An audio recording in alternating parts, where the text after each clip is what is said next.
هلا هلا هلا يلا حيهم ارحبوا، هلا هلا هلا يلا حيهم ارحبوا، هلا هلا هلا يلا حيهم ارحبوا، هلا هلا هلا.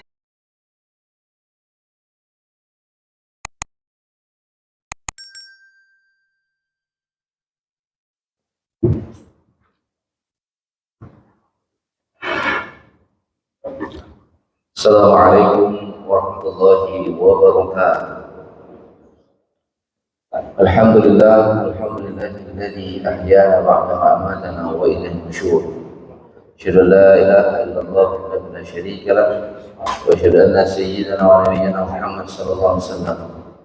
Allahumma la ilma lana illa ma 'allamtana innaka antal alimul hakim wa tub 'alaina innaka antat tawwabur rahim. Rabbi shrah li sadri wa yassir li amri wa ahlul 'uqdatam min lisani yafqahu qawli. Faqala Allah Ta'ala fil Qur'anil Karim wa huwa asdaqul qa'ilin. A'udzu billahi minasyaitonir rajim. Bismillahirrahmanirrahim. Falamma balagha masya'ya qala ya bunayya inni ara fil manam anni asbahuka fanzur madza tara. Qala ya abati if'al ma tu'mar satajiduni insyaallah minas sabirin. Alhamdulillah, segala puji bagi Allah Subhanahu wa taala. Semoga setiap waktu nikmat yang masih Allah curahkan kepada kita semua selalunya menjadikan kita semakin dekat dengan Allah Subhanahu wa taala. Hamba yang pandai mensyukuri nikmat Allah Subhanahu wa taala. La in syakartum la azidannakum wa la in kafartum inna 'adzabi lasyadid. Tambah nikmat, tambah syukur, maka nikmat ini akan membawa kebaikan kepada kita. Tapi sebaliknya, kalau nikmat bertambah, kedekatan kita dengan Allah terurai, tidak semakin mendekat dengan Allah Subhanahu wa taala, maka Allah mengancam inna 'adzabi lasyadid. Sungguh azabku itu sangat pedih. Mudah-mudahan jemaah yang dimuliakan oleh Allah, kita berdoa kepada Allah diberikan kekuatan iman untuk tetap berada dalam amal soleh. Waktu yang Allah berikan kepada kita benar-benar bermanfaat untuk kehidupan kita di dunia dan di akhirat. Ketika kita meninggal, mudah-mudahan meninggal dalam husnul khatimah. Salawat dan salam kita sajikan ke pangkuan junjungan kita baginda Nabi Muhammad sallallahu alaihi wasallam, Rasul yang menjadi uswah dan qudwah bagi kita semua. Jemaah yang dimuliakan oleh Allah Subhanahu wa taala, pada subuh ini agak spesifik pembahasan kita. Kita akan melihat profil dari keluarga Nabi Ibrahim. Jemaah yang dimuliakan oleh Allah Subhanahu wa taala, Nabi Ibrahim alaihissalam ini salah satu daripada nabi yang diungkapkan di dalam Al-Quran dengan posisi yang sama dengan Nabi Muhammad SAW. Gelar uswatul hasanah bukan hanya diberikan kepada Nabi Muhammad, tapi juga diberikan kepada Nabi Ibrahim alaihissalam. Tadi kita sholat, kita berselawat. Selawat yang kita sampaikan kepada Nabi Muhammad dan juga kepada Nabi Ibrahim alaihissalam. Nah, jemaah yang dimuliakan oleh Allah Subhanahu wa taala, salah satu profil yang ingin kita angkat pada subuh ini adalah bagaimana Nabi Ibrahim itu membangun dialog dengan seorang anak. Jemaah yang dimuliakan oleh Allah, hari ini terkadang kita sebagai ayah, ini khusus pengajian yang ini itu bicara tentang ayah, sangat jarang dan punya waktu yang cukup untuk berdialog dengan anak-anak kita, sehingga anak-anak kita hari ini hilang figur ayah dalam keluarga. Jemaah yang dimuliakan oleh Allah Subhanahu wa taala, anak kita tumbuh dengan pendekatan ataupun dengan pendidikan dari lingkungannya. Tidak hadir ayah dalam pertumbuhan mereka. Kalau bahasa yang lebih sederhana, ayah itu ibarat mesin pencari uang yang mendistribusikan uang untuk keluarga dan kebutuhan rumah tangga. Tapi ayah tidak hadir sebagai contoh uswatul hasanah. Ayah tidak hadir sebagai orang tempat konsultasi bagi anak-anaknya. Maka jemaah yang dimuliakan oleh Allah Subhanahu wa taala, sebenarnya menarik ada sebuah riset yang dilakukan, dan ini pernah dulu kita diskusikan dalam kajian kita di subuh ini, bahwa ada sebuah kajian yang dilakukan di sebuah tesis yang ditulis oleh Sarah binti Halil di Ummul Qura tentang dialog-dialog dalam Al-Quran yang berdampak terhadap pendidikan anak. Dia mengatakan bahwa ada 17 ayat dalam Al-Quran yang menunjukkan dialog antara orang tua dengan anak. 14 dialog itu adalah dialog ayah dengan anaknya, 2 dialog antara ibu dengan anak, dan 1 dialog tidak dijelaskan, ibu ataupun anak, ibu ataupun ayah. Maka jemaah yang dimuliakan oleh Allah Subhanahu wa taala, pentingnya hadir ayah dalam rumah tangga itu sebagai uswatun hasanah, figur yang memberikan suri tauladan, yang mampu membangun dialog dengan anaknya, sehingga anak-anak itu bangga ketika dia mendapatkan ayah yang Allah titipkan ayahnya kepada mereka. Maka jemaah yang dimuliakan oleh Allah Subhanahu wa taala, kita lihat bagaimana Nabi Ibrahim di dalam Al-Quran. Allah Subhanahu wa taala surah As-Saffat ayat 102 ini mengatakan, walamma balagha sa'ya qala ya bunayya inni ara fil manam anni asbahuka fanzur madza tara. Kita tidak membahas tentang kewajiban untuk berkurban dalam bab ini, tapi saya ingin mengangkat ketika Ismail mencapai umur Sa'ya ini mampu berusaha. Para ulama tafsir berbeda. Ada yang menyatakan antara umur 14 sampai 16 tahun. Lalu kemudian Ibrahim itu mengatakan, qala ya bunayya inni ara fil manam anni asbahuka fanzur madza tara. Wahai anakku, aku bermimpi untuk menyembelih kamu. Fanzur madza tara. Bagaimana pendapatmu? Ini perintah Allah. Tapi bagaimana perintah Allah ini bisa diterima oleh Ismail? Karena perintah ini juga sangat, artinya tidak masuk dalam logika kemanusiaan. Maka Nabi Ibrahim ini jemaah yang dimuliakan oleh Allah dalam ayat yang lain. Ini Allah katakan, wa izibtala Ibrahim bi kalimatin fa atammahunna. Ibrahim itu diuji dengan beberapa perintah. Fa atammahunna, dia mampu menyempurnakan perintah tersebut dan dilaksanakan dengan sangat sempurna. Dan perintah-perintah yang diberikan oleh Allah Subhanahu wa taala kepada Ibrahim itu tidak masuk dalam logika kemanusiaan. Salah satunya adalah menyembelih anak. Yang kedua, nanti di dalam surah Ibrahim ayat 37 itu menempatkan Hajar dengan Ismail di wadin ghairi zi zar'in inda baitikal muharram, di sebuah lembah yang tidak punya kehidupan. Berarti lembah yang menyajikan kematian. Tapi itu dilakukan oleh Nabi Ibrahim. Cuman ketika Nabi Ibrahim melakukan perintah Allah dan itu berkaitan dengan anaknya, maka Nabi Ibrahim membangun dialog. Bagaimana pendapatmu anak? Dan yang subhanallah ya, itu jawaban daripada Ismail. Qala ya abati fa'al ma tu'mar satajiduni insyaallah minas sabirin. Wahai ayahku, lakukan apa yang diperintahkan oleh Allah. Padahal itu adalah menyangkut tentang hidup dan mati.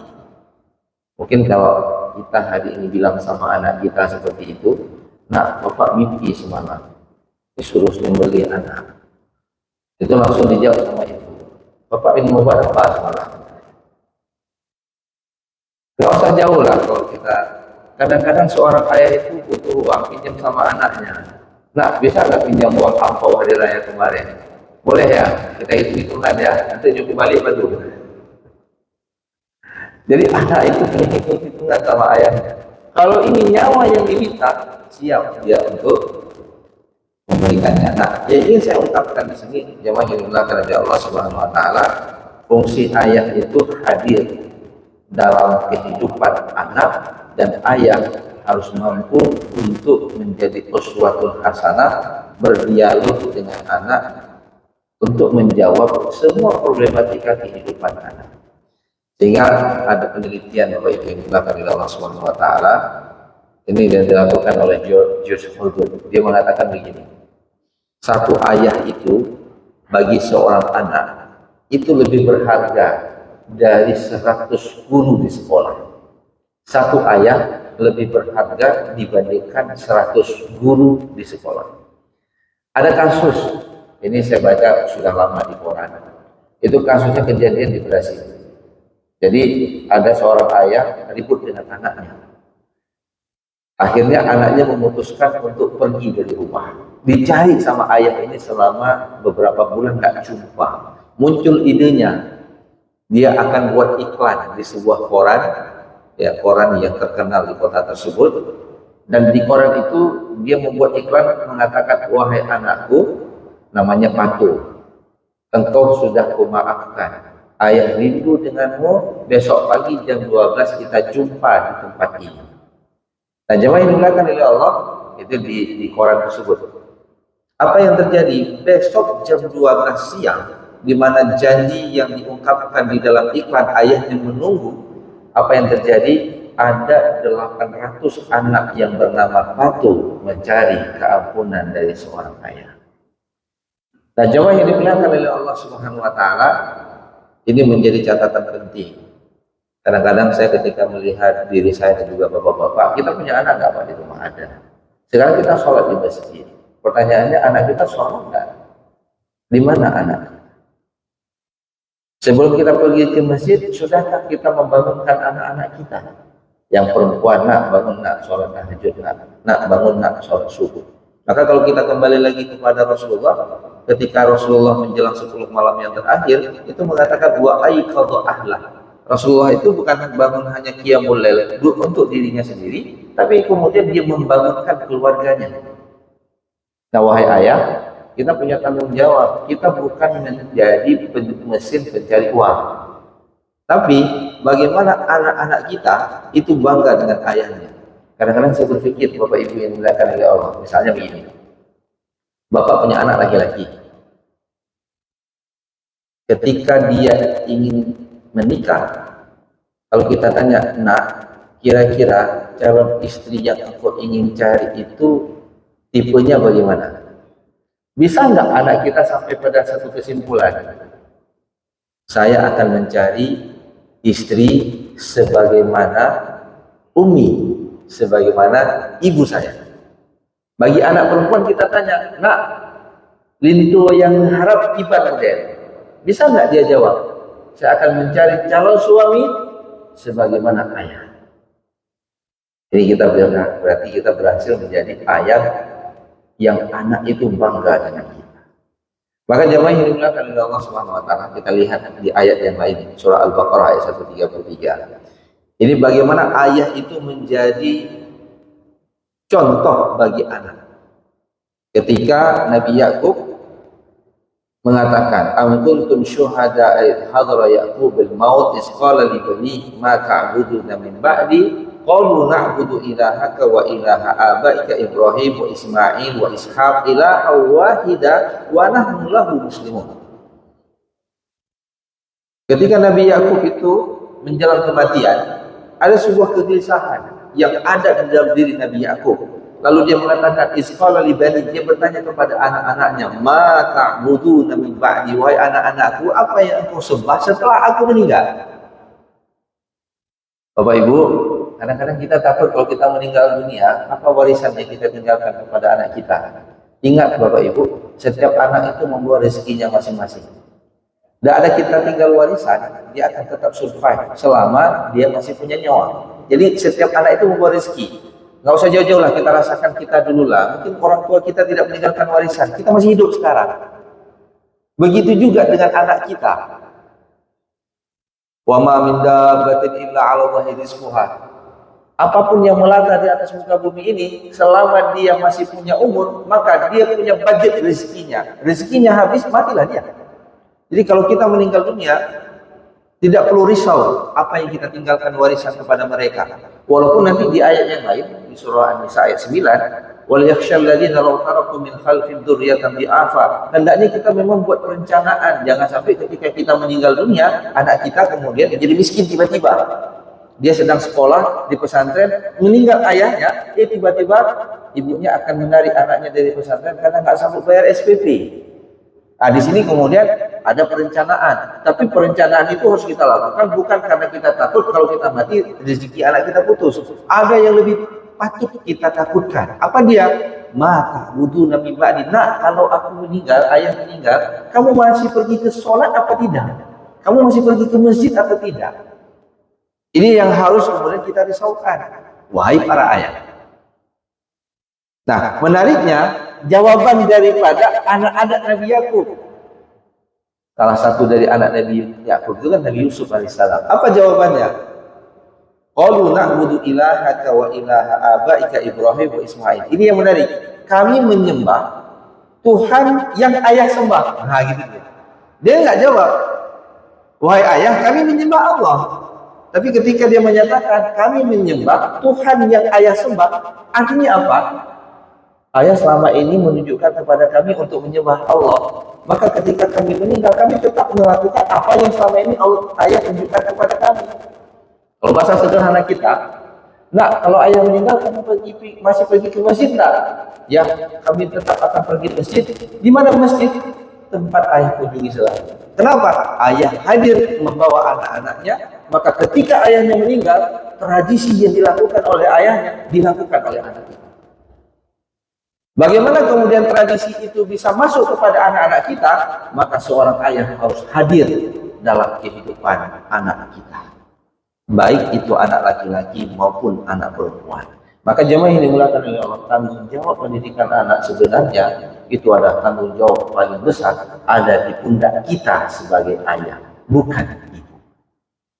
Maka jemaah yang dimuliakan oleh Allah Subhanahu wa taala, di dalam ayat ini bukan hanya kemudian Nabi Yakub bisa menghadirkan figur dia, memberikan contoh kepada anaknya, dia mampu menghadirkan kakek dan neneknya.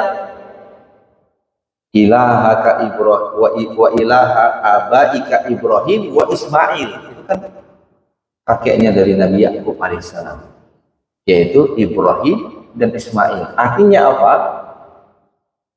Keturunan kebaikan ini diturunkan kepada anak-anak, dan yang menurunkan adalah Yakub. Maka jemaah yang dimuliakan oleh Allah Subhanahu wa taala, tugas kita sebagai seorang ayah, sekali lagi ingin saya tegaskan di sini, bukan mesin pencari uang. Tapi tugas kita melindungi semua kebutuhan anak kita, baik dari sisi materi maupun non materi. Kita penuhi kebutuhan hidup mereka, sandang pangannya kita penuhi, tapi akidah mereka, akhlak mereka, itu tanggung jawab kita sebagai seorang ayah. Saya ingin menutup jamaah yang dimuliakan oleh Allah Subhanahu wa taala dengan sebuah hadis. Ini kejadian pada masa Rasulullah yang kemudian juga berulang pada masa Umar bin Khattab dengan orang yang sama dan kasus yang sama. An Abi Hurairah radhiyallahu anhu qala qabbala an-nabi sallallahu alaihi wasallam Al-Hasan bin Ali radhiyallahu anhuma wa 'indahu Aqra' bin Habis At-Tamimi jalisan. Dari Abi Hurairah radhiyallahu anhu, dia berkata, qabbala an-nabi sallallahu alaihi wasallam. Nabi sallallahu alaihi wasallam itu mencium Hasan bin Ali radhiyallahu anhuma. Jadi Nabi ini biasa mencium cucunya. Dan di samping dia itu ada namanya Aqra' bin Habis At-Tamimi. Lalu si Aqra' mengatakan, faqal inna li 'asharatan minal walad ma qabbaltu minhum ahada. Ya Rasulullah, aku punya 10 anak, tapi aku nggak pernah mencium anak-anak itu. Jemaah yang dimuliakan oleh Allah Subhanahu wa taala, mungkin coba Bapak Ibu bayangkan, kapan terakhir kita mencium dan memeluk anak kita? Apakah itu menjadi rutinitas setiap hari, atau waktu hari raya saja dia cium tangan kita kalau dia sudah tua? Kadang-kadang juga tua lah kita cium belum. Jemaah yang dimuliakan oleh Allah, ya pelukan, ciuman dari seorang ayah itu akan memberikan kekuatan bagi seorang anak. Maka kemudian Rasulullah mengatakan, wa nazara ilaihi, Rasulullah melihat dia dengan pandangan yang sangat tajam. Jadi dalam, nazar itu beda dengan ro'a. Kalau ro'a itu melihatnya sekilas, nazar itu dia teliti. Lalu kemudian apa kata Rasulullah? Ma la yarham la yurham. Mereka yang tidak punya kasih sayang, maka mereka tidak akan pernah disayangi. Maka jangan salahkan anak kita ketika kita tua, anak kita membiarkan kita. Kenapa? Mereka nggak mendapatkan kehangatan seorang ayah dalam kehidupan mereka. Maka jamaah yang dimuliakan oleh Allah, Aqra kemudian pada masa Umar bin Khattab diangkat menjadi salah seorang pemimpin dalam jajaran pemerintahan Umar bin Khattab. Satu hari kemudian Aqra melihat Umar bin Khattab itu sedang bermain kuda-kudaan dengan anaknya. Jadi anak Umar itu naik ke atas punggungnya Umar. Lalu Aqra tanya, emang kamu main selalu dengan anak-anakmu seperti ini? Maka kemudian Umar bertanya, wahai Aqra, apa yang kamu lakukan dengan anakmu? Apa kata Aqra? Saya ya Umar, kalau saya pulang ke rumah, kalau anak saya itu sedang main, langsung berhenti. Takut sama ayahnya. Kalau dia nangis, langsung diam. Ada yang sedang tidur, dia dengar gerahan saya, itulah kira-kira. Langsung bangun. Jemaah yang dimuliakan oleh Allah, mudah-mudahan kita tidak menjadi ayah yang ditakuti oleh anak-anak kita. Kadang-kadang saya bingung juga, Pak. Ini pengalaman. Ketika kita pulang, kira-kira anak kita nyari kita atau nyari HP ayahnya? Ketemu ayah, HP ya. HP anak ayahnya yang diminta. Ayah nggak pulang nggak apa-apa, asal kasih HP untuk. Ini harus introspeksi diri. Apakah anak itu menunggu kedatangan ayah karena dia butuh kehangatan? Dia ada masalah ini, mau cerita sama ayahnya ketika dia pulang, atau memang dia kalau bisa ayah jangan pulang. Makin ayah pulang ke rumah, makin masalah di rumah. Jadi dia mau udah, nah gitulah. Nauzubillah. Coba kita evaluasi diri. Apa yang dilakukan oleh Umar? Wahai Aqra, ini pernyataan Umar. Hari ini engkau kuberhentikan dari jajaran pemerintahan. Aqra tanya, kenapa wahai Umar? Ya, dia protes loh. Kalau kamu tidak bisa menyayangi anakmu, bagaimana engkau menyayangi masyarakat yang engkau urusi? Logis kan? Sama anak aja nggak jelas. Bagaimana dia ngurusi tetangga? Bagaimana dia ngurusi lingkungan? Maka jamaah yang dimuliakan oleh Allah, ini juga kemudian menjadi parameter bagi kita untuk melihat pemimpin. Kira-kira pemimpin yang layak mengurusi umat ini, yang dia dengan masalah keluarga udah selesai, Pak. Memang dia menjadi contoh teladan di dalam keluarga. Dia mampu. Kalau keluarga kecil saja yang dia punya, dia tidak bisa sayang, bagaimana dia ngurusi masyarakat? Lebih kasar lagi, Pak. Nah, ini jamaah yang dimuliakan oleh Allah Subhanahu wa taala. Nah, mudah-mudahan ya kajian kita ya dari satu sisi ini bagaimana profil Nabi Ibrahim alaihissalam yang dia ketika akan melakukan perintah Allah yang itu diwajibkan oleh Allah Subhanahu wa taala, dia berdialog. Kadang-kadang saya memperhatikan ada anak kita ingin ikut bapaknya ke masjid, cuman agak telat dikit, Pak. Marah pula si bapak. Kenapa? Karena bapaknya ingin tidak masuk. Dia marahin anaknya ini. Besok-besok dia ajak sama ayahnya pergi ke masjid. Tidak apa-apa, bapak pergi aja sendirian. Nanti adik datang telat aja. Sepatutnya ya, kita harus bersabar dengan anak kita. Ibrahim itu perintah Allah wajib membeli, tapi beliau masih berdiskusi dengan anaknya. Nah, kita menginginkan anak kita menjadi penerus kesalihan kita, maka kita harus bersabar untuk berdialog dan mengajak mereka. Mungkin hari ini kita telat sedikit, tidak apa-apa, Pak. Turunkan egoisme kita dalam beribadah supaya kemudian anak kita bisa bareng sama kita. Besok mulai kita susun jadwalnya supaya dia lebih awal, lebih cepat. Oh, dia buat ribut sedikit di dalam masjid, ya tak apa-apa, besok kita didik lagi. Jangan kemudian kamu bawa ke masjid buat ribut, malu ayah. Memang kita wajib mendidik anak kita, Pak. Sebelum kita bawa ke masjid jangan terganggu. Tapi kalau yang namanya anak-anak, ya anak-anak memang kayak gitu. Datang anak ke masjid dia lari, ya memang anak-anak. Kalau orang tua nggak mungkin lagi lari, Pak. Ada kolesterol, asam urat, nah selalu lari dalam masjid. Anak-anak memang waktunya lari-lari. Ya cuma kita didik. Maka saya sering ingatkan kadang-kadang guru masjid, kalau dibawa anak jangan dimarahin, dididik. Kalau ada permen, kasih permen kepada anak-anak tersebut. Kenapa? Dialah yang akan memakmurkan masjid setelah kita meninggal dunia. Jadi hadirlah orang tua yang punya tanggung jawab. Kita sebagai ayah ambil peran untuk mendidik anak kita. Jangan jadi hanya sebagai mesin pencari uang, memberikan kebutuhan hidup mereka, tapi hadir sebagai figur yang membesarkan mereka. Mereka adalah generasi aset kita setelah kita meninggal dunia. dan itu akan ditanya oleh Allah Subhanahu wa taala. Kalau mereka menjadi anak yang soleh, maka kita juga yang akan bahagia di dunia dan di akhirat. Mudah-mudahan salah satu profil yang kita bahas pada pagi ini, bagaimana Nabi Ibrahim itu membangun dialog dengan anaknya. Jangan sampai begini, anak kita ada masalah, dialognya sama orang lain. Kalau ketemu sama orang soleh, alhamdulillah. Ketemu sama orang salah, kacau anak kita, Pak.